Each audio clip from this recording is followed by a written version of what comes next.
2. Жинхэнэ эрх чөлөө. Сүнсний эрх чөлөө гэдэг зүйл эгэл энгийн байдал дотор л оршдог гэж би боддог.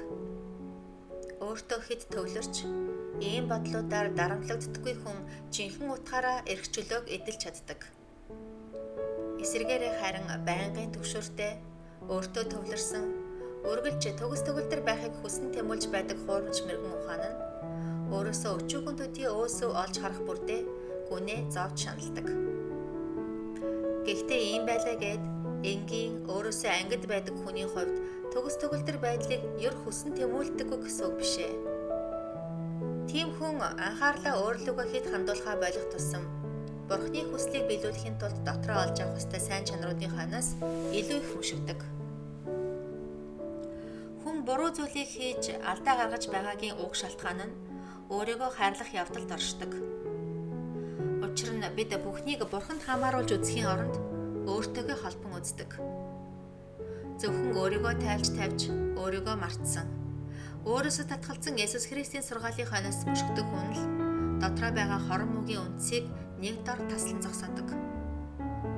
Тийм хүн өөрөөсөө энгийнээр татгалзаж буй байдал дотор л бүхий сайн чанаруудын үр суулга байдаг гэдгийг олж хардаг.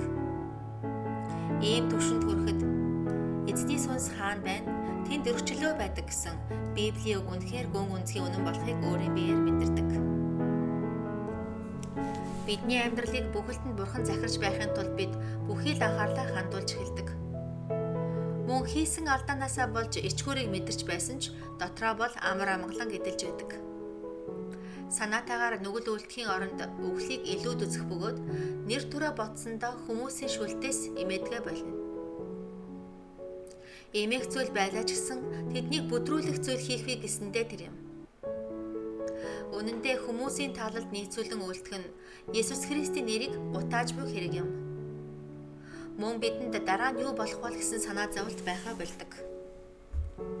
Бурханд хэр их найдаж, хэр их өөрийгөө золиослж, хэр их өөрийгөө үгүйсгэсэн бэ гэдгээс шалтгаалan Бурхны шийдвэрт өөрийгөө захируулах чадвар нь хүн бүрт өөрөөр байдаг.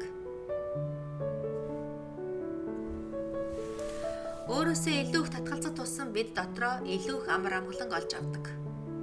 Мөн энэхүү амар амгалан бидний зүрх сэтгэлийг өргөн уудан болгож бүх зүйлд бэлэн болгож өгдөг. Бид бүхний хүсдэг атлаа нэгэн зэрэг бас юу ч хүсдэггүй. Бид бяцхан хүүхэд адил эгэл энгийн болдог. Бурхны гэрэл бидэнд өчүүхэн алдааг маань харуулж өгдөг.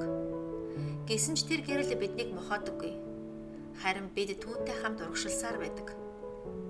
Бүдрэх үедээ бид түргхэн босоод замаа дахин цааш үргэлжлүүлдэг. Зөвхөн цааш урагшлах ёстой гэдэгт л бид бүх анхаарлаа төвлөрүүлдэг. Эгэлжирийн байна гэдэг юутай аз жаргал вэ? Гэвч олон хүмүүс итгэлийн зоригоо алдаж, хойш иргэн харж алдаа хийдэг. Тийм учраас атаархан хүсэж, өөрийгөө хэд хайрлаж, сандран хойш эргэж харсан Лот эхнэрийн нэгэн адил Бурхны хараалыг өөр дээрээ авчирдаг. Бурхны дотор өөрсдийгөө дахин олж авахыг хүсэж байгаа бол бид эхлээд өөрсдийгөө алдах ёстой. Бурхны хаанчлал бол энэ бяцхан хүүхдүүдийг хэмгэж Есүс Христ хэлсэн байдаг. Хэд нарийн бодож тунгаах гэх хэрэггүй. Өдөр тутмын амьдралдаа зөв зориг, хандлагатай байж жаргалтайгаар алхацгаа. Өөрийгөө засаж сайжруулна гэсэн нэрээр янз бүрийн бодол дотроо живж өөртөө улам бүр автах хэрэггүй. Эдгээр хүлээсүүдийг сэгсэрч хаях үедээ л бид сая зориг чиглэлээ барьсан чигээрээ жинхэнэ эрх чөлөөний замаар орж халах нь.